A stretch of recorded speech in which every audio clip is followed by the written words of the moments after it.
Before we start this Blue Sky episode, I want to tell you about a podcast that I think our fans will like. It's called The Breakout, and it's all about breaking the unwritten rules that we all live by without even knowing it. It's hosted by Dr. Carrie Ulrich and Kelly Gunther. As change experts, coaches, and talent specialists, they're fascinated by change, how to do it, and why we're often so scared of it. They speak to the bold souls who have busted out of life's boxes and built something all their own.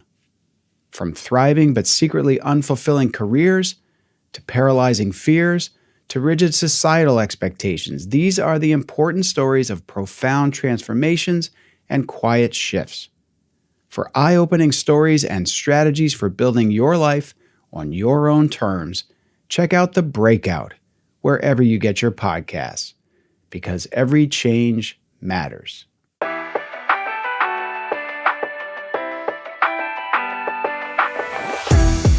From the studios of the Optimism Institute, welcome to the Blue Sky Podcast. I'm your host, Bill Burke, and in every Blue Sky episode, we'll be speaking to leaders, researchers, and thinkers whose stories and insights will remind us that there is always blue sky above. Sometimes you just have to get your head above the clouds to see it. One of the many great pleasures of hosting this show is the chance to speak with authors whose work I've read and admired. Today's guest is definitely one of these, and not only is he an innovative thinker, curious researcher, and excellent writer, he also happens to be a really good guy and terrific conversationalist.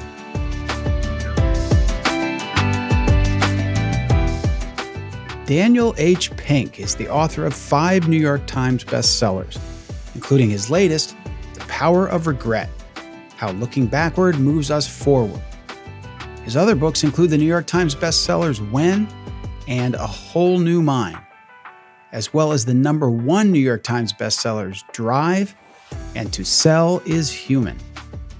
Dan's books have won multiple awards, have been translated into 46 languages, and have sold millions of copies around the world.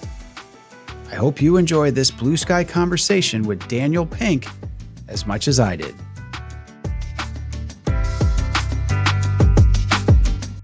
Daniel Pink, welcome to the Blue Sky Podcast.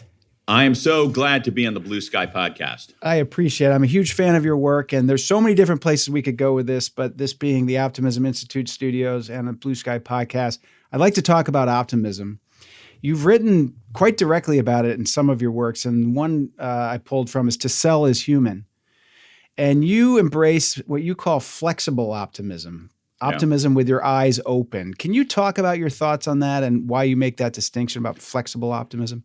Yeah, I mean, I think that's what a lot of the research shows. What it shows is that optimism is generally a valuable quality for people. People who are optimistic live longer; they get more done.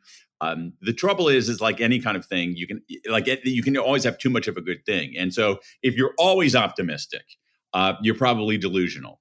And so what you need a few doses of pessimism. And there's some work in the term is defensive pessimism from a scholar at Wellesley College that I think is valuable. So you want to have healthy amounts of optimism, but you want to have some kind of pessimism. Pessimism keeps you out of trouble. And I think one of the issues that we have is in our lives or as professionals is striking that balance. At some level, some people are over-indexed on optimism, and other people are over-indexed on pessimism. What you want to have basically a portfolio with more optimism than pessimism, but a little pessimism because it makes you better. Yep. How about in leadership? You've studied motivation and leaders. Have you ever seen a successful leader who you wouldn't describe as an optimist of some sort?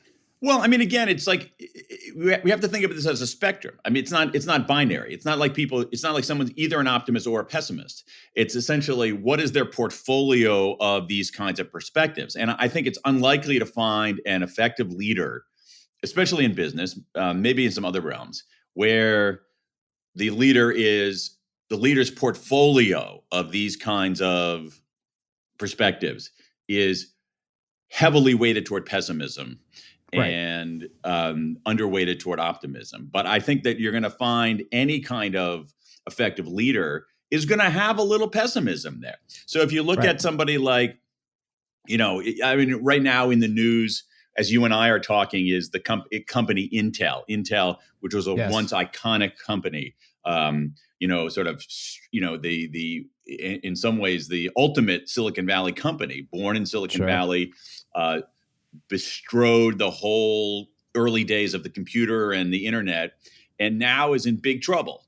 Yeah. And their leader during its heyday was a guy named Andy Grove, who was a somewhat optimistic guy, but he also wrote a book called Only the Paranoid Survive.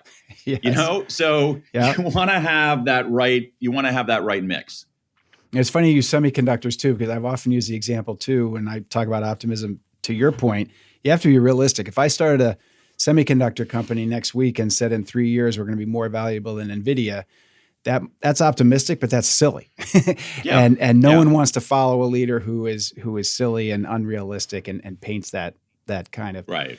picture. You've also written about the profit motive being important, but what really drives people is the purpose motive. And I think that there's something in purpose that points to a better future, a more optimistic future. Can you talk about the purpose motive? I think it's a great expression. And as we have people who are out there trying to motivate people or be successful in the workplace, what is the purpose motive? Well, just to be clear, it's like I'm all for the profit motive. I mean, it's the profit motive. I think the profit motive has been an engine for all kinds of progress and innovation and lifting of living standards. So I'm not sleeping on the profit motive. When it comes to motivating individual employees, I'm not sure it's sufficient. So if you go, I don't know if anybody's going to show up at the office and do great work if their leader says to them, and we are going to increase our margins by 4% next quarter. I don't know if that's going to rally people. But if you say, we're going to put an amazing product on the market, we're going to deliver an AI technology that is going to liberate people to do more and better work, we are going to introduce a medical device that is going to solve human suffering, then I think you have a fighting chance. And so when you marry the two of them, it can be powerful. Where do you come out? So I'll talk to people when I tell them the work I'm doing. And they're like, you got to be out of your mind. We've never faced a more challenging time. We've never been so polarized as a country. We have never this, that, or the other. And climate change is going to end the world in 30 years. Where do you come out as a researcher, thinker? How do you look at the world where we are today? In what dimension? On the optimism, pessimism spectrum? Yeah. And how do you think we're doing? At this point in my life, I'm willing to entertain the idea. I'm willing to entertain two completely antagonistic ideas in my head at the same time. And so I can simultaneously answer that question with saying, we're in amazing shape and we have some big freaking problems. Okay. To me, those things are perfectly compatible. And so let's look at the amazing shape that we're in. Let's look at the fact that you have literally in the last several decades, several billion people have been lifted out of poverty around the world. That's breathtaking. That's incredible. Like, you have to be optimistic about that. You have to be at least positive about that. That's an extraordinary thing. If you look at longevity, even in this, so let's just focus on this country. If you look at longevity in this country, in 1900, the average life expectancy in America was something like 45, 46. Now it is well into the 70s. Somebody today who is 65 can expect to live, 20 more years on average. In 1900, 4% of the population made it to 65. Okay. Then you look at other kinds of, you look at things like clean water and clean air. It's extraordinary. When you look at rights, 104 years ago, women weren't permitted to vote in this country. And now we've had two very credible female candidates for president of the United States. Not enough. People of different races not that long ago were not permitted to marry each other. Now that is gone. We have, civil liberties for people who are not white, civil liberties for people who are not men, civil liberties for people who are not straight. I mean, there's been a huge amount of progress. So part of me is like, yeah, yeah, woohoo, yeah, wave the banner, shake the pom-poms, man. That said, I felt a butt coming on. Yeah, that said, it's like, are there like global warming? That's a pretty significant issue. That is actually disrupting our weather patterns. That is going to create, by all accounts, kind of mass migration that's going to unsettle things. We have, I'm still, every once in a while, I still am concerned about, nuclear weapons the nuclear capability is a incredible achievement in human ingenuity. And yet there's a dark side to it, especially with things like, loose nukes. You and I were talking right before we went live about AI. And, I'm generally positive about AI, but, it's possible that you direct AI to create a lot of paper clips and it ends up destroying humanity. Yep. So, I'll tell you one thing. I'll tell you one forecasting tool that I did years ago, and this might be instructive here. And I thought maybe fits into your worldview, I think. Yeah. So a couple decades ago, we're rounding the corner to the 21st century. Yep. So it's the late 1990s. Yep. And the year 2000 was something that, had this kind of magical hold on people, particularly in the middle and even the later part of the 20th century. Yep. And so what I did is I ordered on eBay, which was relatively new at the time, a bunch of books that, in fact, you can actually, well, you can't really see them. You can sort of see them here. I actually know where some of them are on the shelf. Yeah. Like there's one on this shelf right here, seriously. Okay. And I ordered some books from the basically 50s, 60s, 70s, 80s, where people were projecting what life was going to be like in the year 2000. Yep. Just to see what it was. I was going to write a piece about this. I never ended up writing the piece because I got absorbed in writing a book and just and having like 3 little kids. Yeah. And so, but I'll give you the punchline of what I would have written. So what you had about 50% of people who were wild-eyed optimists. Sure. In the year 2000, you're going to only have to work, bountiful riches, electricity too cheap to meter, sex without consequence, the whole, just sort of utopian view. And then you had about 40% of people saying it's going to be computers and robots are going to take away everybody's job. Yep. We're going to have pandemics everywhere. It's going to be this charred landscape of human despair. It's going to be horrible. Yeah. And then you had 10% of people saying, it's probably going to be a little better. Yeah, right. Now, they got no attention. Yeah, no. But they were the ones who were right. So if you had to ask me to forecast, I would say, probably going to be a little better. Yeah, that's a great way to look at it. Yeah, and I wish more people went back to check people's predictions. It's amazing to me. Hell yeah. The sort of predictor class in this country who can just get away with saying stuff. And nobody. You got it exactly. I wish there were something like that. It would be really interesting to. It'd be really interesting to see that. These were books. There's a guy named Herman Kahn who was like a sort of a figure in the nuclear world who did a lot of predictions. There were, if you look at the work, who I love, a guy named Alvin Toffler who wrote a book called Future Shock, and the Third Wave. Yeah. And there were, there are other kinds of things. There were government. Lyndon Johnson instituted a government kind of a blue ribbon commission around like 66 or 67 to look at the labor market consequences of these newfangled thing called a computer. Yeah. And the report they came out with was like, we're never going to, by the year 2000, we're not going to have any jobs because computers are going to do everything.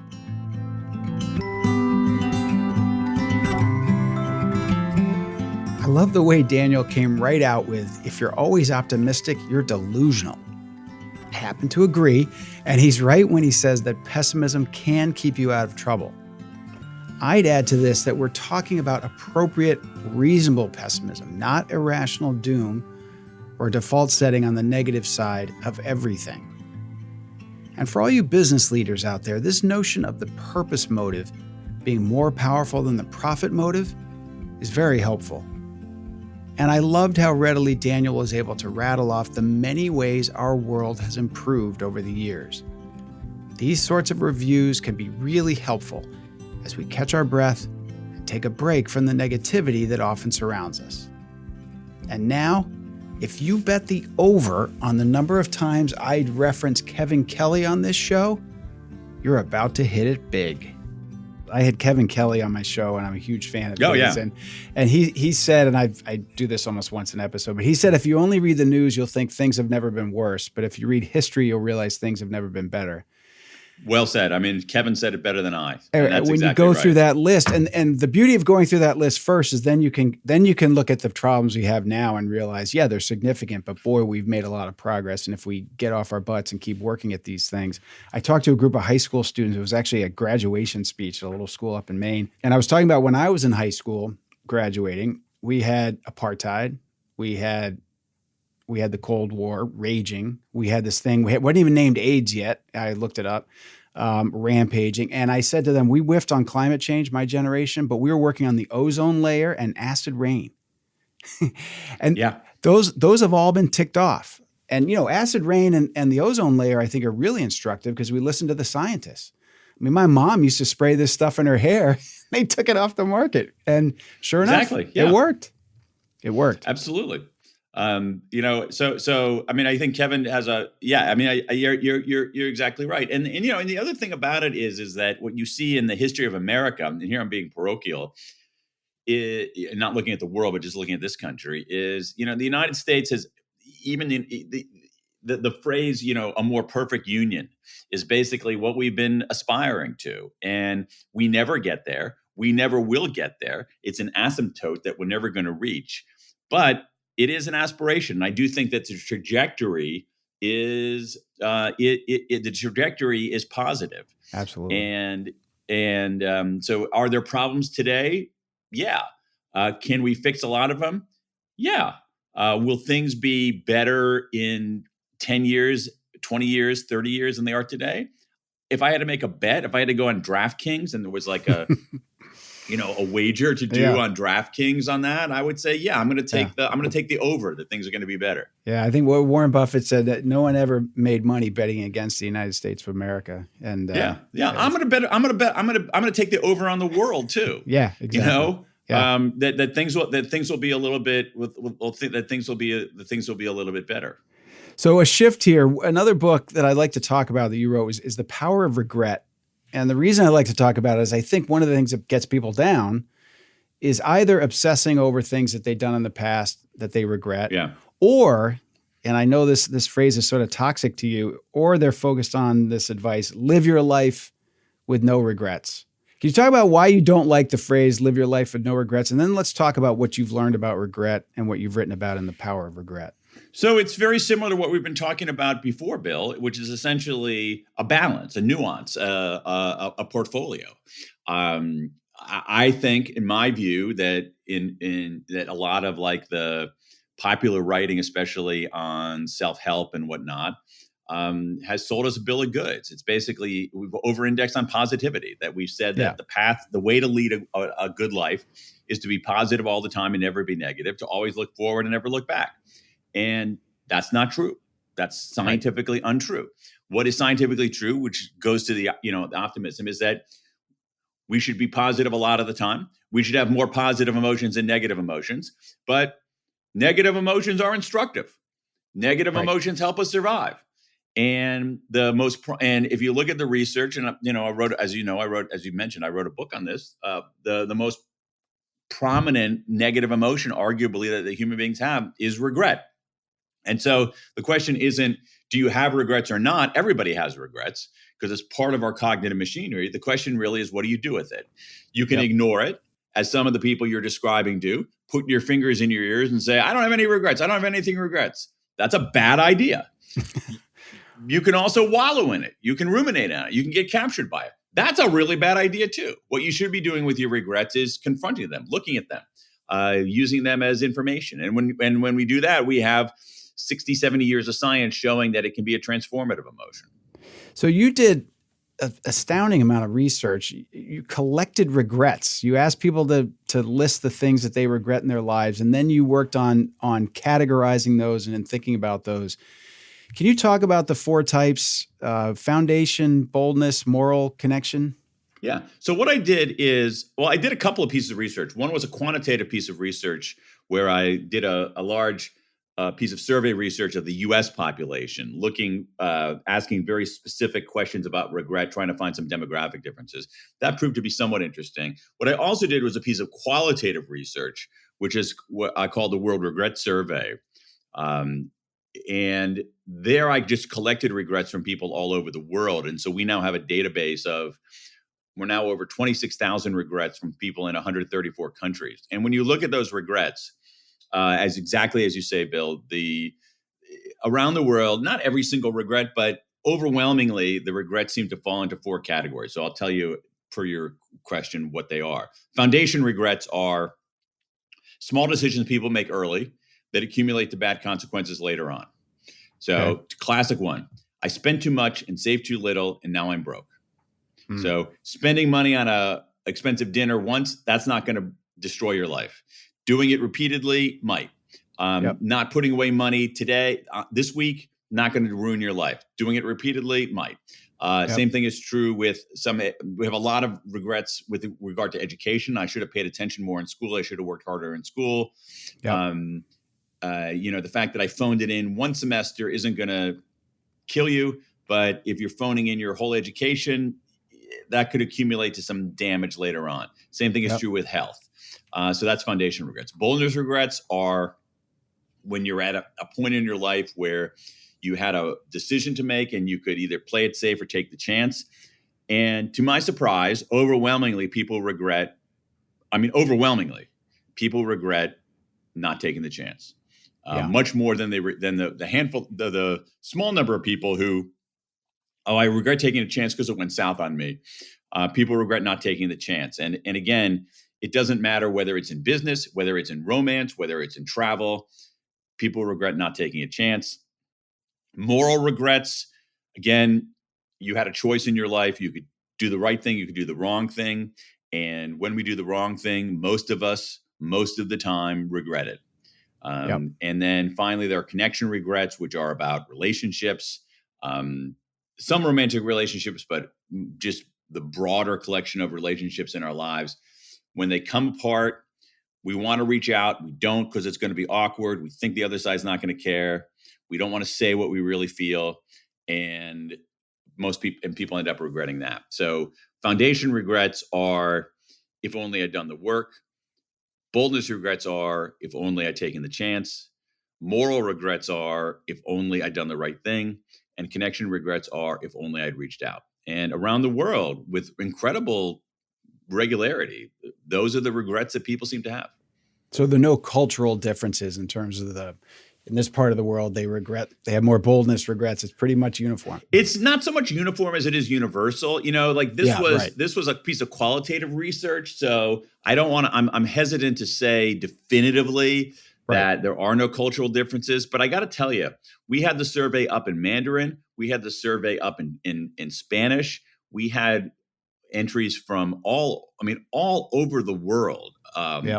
And if I were to show you just pull a regret from the database, I don't think you could tell where it was from. So I think there is a universality. I think there's some differences, particularly on moral regrets, because people have different cultural codes morally. Right. So, in most cultures, you would think that like bullying somebody, harming somebody is wrong, but not every culture would think that not respecting your parents enough is wrong. So, so subtle differences like that. But beyond that, pretty universal, more than I expected. I'm going to ask you about what we can learn from regrets. But first, on the boldness regret, I did want to ask. So you often hear from people, they might not say live your life without regrets, but they'll say things like you'll regret errors of omission more than errors of commission. Is that sort of what you're saying in the boldness regrets? When people look at it, it's not, oh gosh, I did that and that was crazy. It's like, oh, I wish I had. They're more errors of omission. Is that a fair way to describe it? Very fair and very Okay. accurate. And if you look at not only, so I did two pieces of research, this quantitative piece of research and the qualitative piece of research. It was very clear there. In the quantitative piece of research, you have regrets of inaction outnumbering regrets of action, 2 to 1, Wow. even 3 to 1 as people got, especially as people got older. And Yeah. then in the existing literature, there's an existing literature in economics, in social psychology, in developmental psychology, in cognitive science, in neuroscience, very clear from that. I mean, you can say almost unequivocally that people regret inactions more than they regret actions.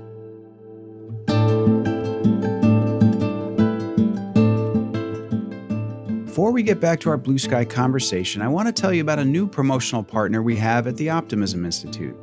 It's a terrific podcast series called Money for Couples.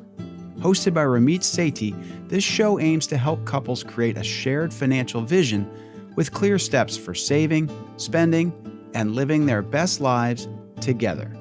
Each week, Money for Couples brings real, actionable advice with stories from real couples who face the same challenges you might be facing. For example, one episode you might want to check out is called We Save for Retirement but Have No Money to Spend Now.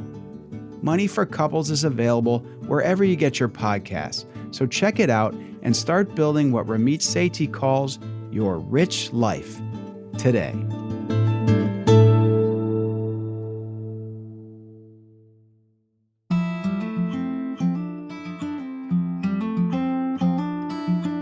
I really did enjoy Daniel Pink's The Power of Regret. It's loaded with thoughtful research and recommendations, and it helps us move regrets from being a source of sadness and possibly even pessimism about our own future, and turns them into opportunities to learn, change, and have a more optimistic view of what lies ahead. And we should all remember that errors of omission create more regrets than errors of commission. So if you're ever faced with a should I or shouldn't I decision, it's probably best to go for it. Now, back to my conversation with Daniel Pink and more on what we can learn from our regrets. So if I'm aware of my regrets and I'm not stuffing them away and trying to forget about them, but trying to learn from them, there's an example, I would think. So right now, let's say I've got some big decision coming up. I can either do this thing or not do this thing. I might lean towards doing it because I've learned from my past regrets. Is that a way to frame it? Possibly. I think on that, so I'll take that specific one and let me then widen the aperture a little bit. So I do think that there's a generally useful decision-making heuristic that if you're 50-50 on something, acting or not acting, act. I think that's a pretty good, and it might even not be 50-50. It could be 45-55. I do think that what some of the research tells us is that it is advantageous to have a bias for action, a bias for doing things. Because I think a lot of times we overestimate the risk of doing something. And as a consequence, it's sort of like buying insurance you actually don't need. And so I think that there's a good lesson there in having that slight bias for action. Widening the aperture a little bit about what we can learn from our regrets. Our regrets tell us what we value. This is the most important thing. And this is actually really important. You think about your listeners, whatever day they're listening to your podcast. Yep. The day before, each person probably made 100 decisions. They don't remember most of those decisions today. One day later, they don't remember most of those decisions. But there are certain decisions or indecisions, certain actions or inactions from a year ago or 2 years ago or 5 years ago or 10 years ago or 20 years ago or 30 years ago that they remember, and it bugs them. Yeah. That's a very strong signal. That's telling you something, and it's telling you what you value. And so and I think that these 4 regrets give us a sense of what people believe constitutes a life well lived. Foundation regrets represent our need for stability. A good life is stable. A good life isn't wobbly. A good life isn't insecure. Boldness regrets are about learning and growth. Moral regrets, a good life is about being good. And connection regrets are about love. And so these regrets tell us what we value. And so at a very high level, they're telling us what constitutes a good life. And they give us, so they clarify what we value and they instruct us on how to do better. So that may just answer the question I was about to ask, but I'll ask it anyway. How do you draw the line between sort of wallowing in regret and having it hold you back and make you sad all day because of this thing you wish you'd done differently versus learning from regret and feeling positive moving forward?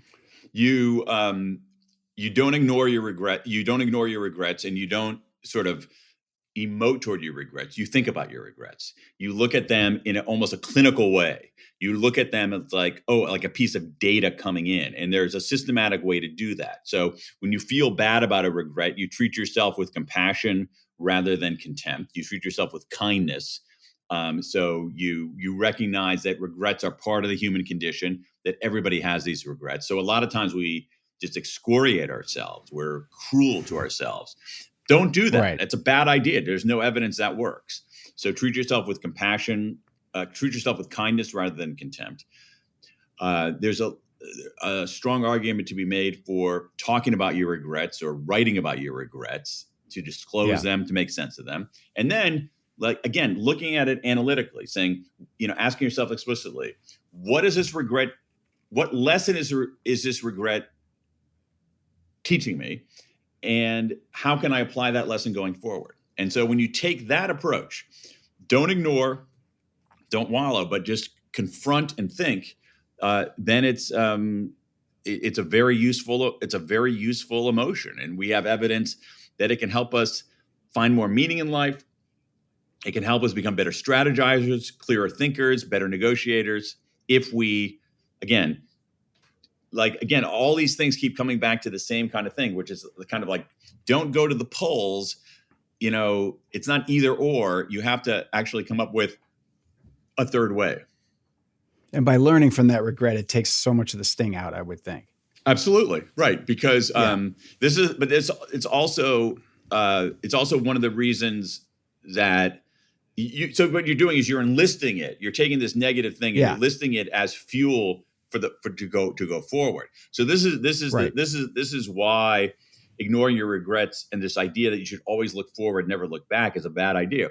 If you look back clinically and say, what does this teach me and how can I apply it going forward? You're going to do better you're going to do better in the future. So while you would reject the notion, live your life with no regrets, you might accept a shade of that, which is live your life without repeating the same things that caused the earlier regrets. Yeah. And here's the thing. I'm all for trying to avoid regrets in the future. Sure. The thing is you have to be smart about that. And I think we can make a pretty good, we were talking a little while ago about forecasting, predicting the future. And I can make a pretty strong prediction, not perfect, obviously. I can make a pretty strong prediction about your future. 10 years from now, you're not going to care. You're not going to care or even remember what shirt you wore today, what you had for lunch, what the color of the car you bought. You're not going to care about that. But 10 years from now, you will care about whether you built a stable foundation for yourself and for your family, for your team. You will care about whether you spent a decade and didn't take your shot and didn't learn and didn't grow. You will care about whether you did the right thing. You will care about having relationships of meaning and love. And so when we make decisions now, we can try to avoid regrets. But what we should be doing is avoiding the regrets we know are going to matter the most, which are these 4 regrets. And other kinds of regrets. Again, most of the decisions we make today, we're not going to remember tomorrow, let alone in 10 years. But some of them are going to stick with us for the rest of our life.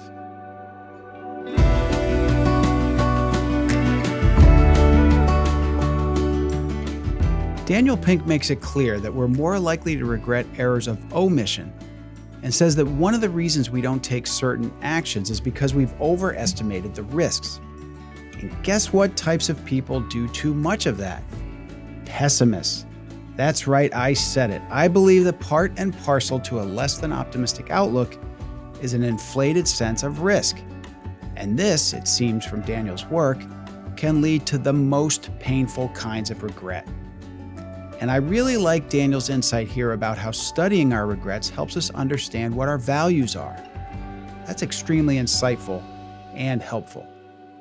And since learning from our regrets provides the fuel we need to go forward, this is a great tool for us to have in our Optimism toolkit. And now, back to the final segment of my Blue Sky conversation with Daniel Pink. You just mentioned something that has surprised me in my work in this area, and it probably shouldn't have, but as I talk to people with a at least somewhat optimistic point of view, most of the people I'm talking to are intense learners. They're very curious. They love asking questions. They love reading about things they don't know much about or would like to learn more about. Your career exemplifies that. As you know, there's a lot of people who might write 5 books about the very same subject and just sort of move the words in the title around. You've covered a wide range of things. Where do you think that curiosity comes from? And do you agree that having that kind of approach to the world can lead to a more positive and optimistic outlook? That's an interesting question. So where does it? So I thank you for saying that. I don't. Where does it come from? I don't know. I mean, the world's an interesting place, Yeah. It's somehow I figured out, 20 plus years ago, I figured out the scam, which is that like you can ask people, you can wonder about stuff, be curious about it, ask people questions about it. They'll talk to you. You can write it down and put your name on it, and they'll pay you a little bit. That's a good gig, Yeah, So I just sort of figured out, it's a scam. I don't know when someone's going to come and knock on my door and say, "Sorry, the jig is up, dude." Keep going. So, does that make you more optimistic or more pessimistic? I think that in some ways it's interesting. I haven't thought about this. I would say that optimism and curiosity might grow from common roots, or at least a common root. And the common root is a sense of possibility. That is, being curious is itself an optimistic act. It's saying, you know what? I can figure this out. That this thing that looks murky can be clearer. And that I don't know something, but someone out there does know something. And so it's fundamentally optimistic to be curious. And so I think that they do go together. I really do. Well, related, you have a series that I love, which is Why Not? You ask the question, why not? You've written about it in the Washington Post. I've seen you solicit questions or report back on what you've heard on the why not question. Where'd you get the idea for why not? And could you just sort of walk us through that and some of the things that have come up that you find fascinating and maybe worth saying why not and actually trying to put into practice? Well, this was because, journalism is at an interesting crossroads here. And, I'm Washingtonian. I've lived here for 30 years. I love the Washington Post. It's my hometown newspaper. And the Washington Post had an opinion section. And, I think you have to think about, and so a friend of mine was, had the top role in that gig, and I was talking to him, and we just sort of shooting the breeze about like what's the role of opinion in a world where everybody can offer their opinion. And we started thinking about like what is missing, and I think what is missing to our earlier question is a sense of possibility. And you don't need one more person opining on whether this politician had a good week or a bad week, or whether this is what so-and-so needs to do in the debate and this is what so-and-so didn't do in a debate or whatever. That's like, but I do think that we're sort of have a surplus of opinion and a deficit of possibility. And so what I wanted to do was do a 1-year column, just throwing stuff out there and seeing what people thought, animated by the idea that, more about being curious than being certain, more about conversation than trying to persuade people, trying to saying, oh, you got to believe me or else you're a bad person. And more about, and this is the biggest thing, I think, more about openness rather than cynicism. And Yep. openness, the battle between openness and cynicism is very similar to the battle between optimism and pessimism. And so tell us how that's gone. Has this been, are you glad you did it? Has it been reassuring? Has it been eye-opening? Have people embraced it? What's the experience been like? It's been generally positive. It depends on the topic. So I've really covered the waterfront. So I have a piece about, why we should get rid of left turns in busy intersections and busy cities. Why we should pay teachers a minimum salary of $100,000 a year. Why we should sell sports teams to their fans rather than to billionaires.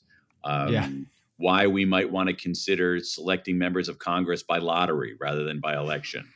And so the idea is to throw out some provocations and get people thinking that things could be done in a different way. I'm not 100% convinced that this column meets the moment. Like, I do think that there is more cynicism and vitriol out there than I might have expected. But I think we're fighting the good fight. Yeah, I think it's important. And I can't remember the exact words you used. You talked about the false genius of cynicism, or do you have an expression like that, which I appreciated, which I think this is not my expression. There's something. I thought it was yours. There's something in the literature known as the cynical genius illusion. Yes, right, the cynical genius illusion. That's not my phrase. That's okay. There's some academic What's research a great on this. phrase? And the idea is that people think that human beings tend to think of cynical people as smarter than people who aren't cynical, and there's no evidence of that. None. You see this a little bit in there's some famous research from years ago on movie reviews where movie reviewers who gave negative reviews were considered smarter than those who gave positive reviews. But there is this idea that if you're cynical, that cynical people are smarter people, and that's not true. Yeah, that's not. It's just that's why they call it an illusion. And so the best marker of intelligence is this trait of openness. Are you just open to stuff? Are you willing to entertain different possibilities and different perspectives? That's the best. That's a better, much better marker of intelligence. And yet we're in this world now that is pretty cynical. Social media and short attention span news accentuate a lot of problems, I think, and this is one of them. That you're rewarded by these quick, cynical, hot takes. No question. Whether that's on social media or on a news show, and the idea to have a long, thoughtful conversation, ask what if, try to actually learn from the other person as opposed to try to persuade them. You're more likely to get. I mean, there's a paper that just came out 2 weeks ago about this. It's misinformation that provokes outrage is more likely to get shared than anything.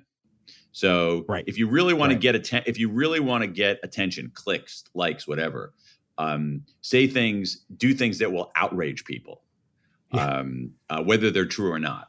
And a lot of the algorithms on social media are exquisitely tuned toward outrage, and our political system is very much attuned to outrage.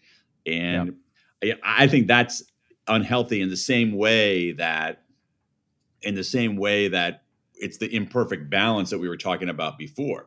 We should be outraged about some things, but we should not be outraged about most things. And when every single freaking thing triggers outrage, then nothing is outrageous. Right. Exactly. And back to Kevin Kelly, he also said that you don't have to attend every argument you're invited to. That's true. And we have a terrible time, at name an issue. It's like, I better take a position and I better have a hot take on it. As opposed to saying, I'm not really sure. And frankly, I don't know much about it. So I'll just leave that to, people feel like everything that comes up, they've got to have a point of view. And I think it's exhausting and just not healthy. I agree 100%. So I mentioned before, basically Kevin has figured this all out. The takeaway from this show is like, listen to Kevin. Okay, well, Kevin also said that the future will be decided by optimists. So that's another one that I put out here. I mentioned before the wide range of things that you work on, Daniel, and because of that, I think someone like me wonders, what's he working on next? And I don't want to put you on the spot, or if you even have anything you can talk about, but what is next for you? What things are keeping you curious right now? What's motivating you? And are you working on another book? I'm not working on another book right now. I'm sort of I'm in. I've been writing book. I wrote books for pretty much nonstop for 20 plus years, and so I'm taking a little bit of a pause for now and experimenting with some other things. But I mean, there's a lot of really interesting things that are out there that are catching my attention, and more that I want to learn, and more skills that I want to develop. And so, but I don't have a book on the horizon right now. That's healthy. So you didn't have to take a hot take there or give a quick answer. You're just not sure, and we respect. Yeah, it. I'm trying to figure it out. Yeah, exactly. I have no idea. Yeah, but I'm with you 100% on these people who feel like they have to have a hot take on everything. So it's like there's a topic on that they know zero about. They spend 4 minutes scanning the Wikipedia page on it, and then suddenly have, here's my take on modern monetary theory, or here's my take on the, exactly. the Syrian civil war. I have no idea. Yeah. Well, Daniel Pink, you've been a great inspiration to me. I loved your work, and whatever you do next, I'll be following. And I would encourage you to keep up with the Why Not work. I think it's really valuable. And thank you very much for your time. I know you're a busy person. I appreciate you coming on the show. A pleasure. Great talking to you, Bill. Take care.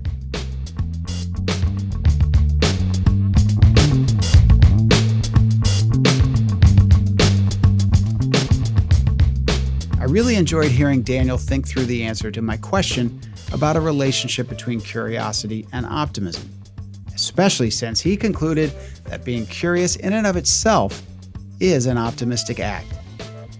Related, I think we would all benefit greatly if we tried to be more curious than certain. Think about how the tone and tenor of our discourse would change if we adopted this practice, let alone how much more we'd all hear and learn. And please hear what Daniel said about cynics. No, they are not smarter than their less cynical counterparts. And I truly do hope that Daniel continues writing his Why Not series. We could all use help moving away from what he describes as a surplus of opinion and a deficit of possibility. Amen to all that.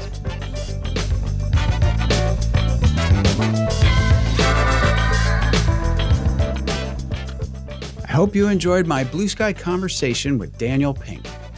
Please help us out with a rating or review before you go. Subscribe to Blue Sky on your favorite podcast platform and follow the Optimism Institute on social media. As always, my thanks go out to the great team at Sound On Studios for their editing and mixing work, and to Crush Graphics for all the design and graphics for Blue Sky and the Optimism Institute. These two can be found at soundonstudios.com and crushgraphics.com, and that's Crush with a K. Until next time, I'm the founder of the Optimism Institute and host of Blue Sky, Bill Burke, and I thank you for listening.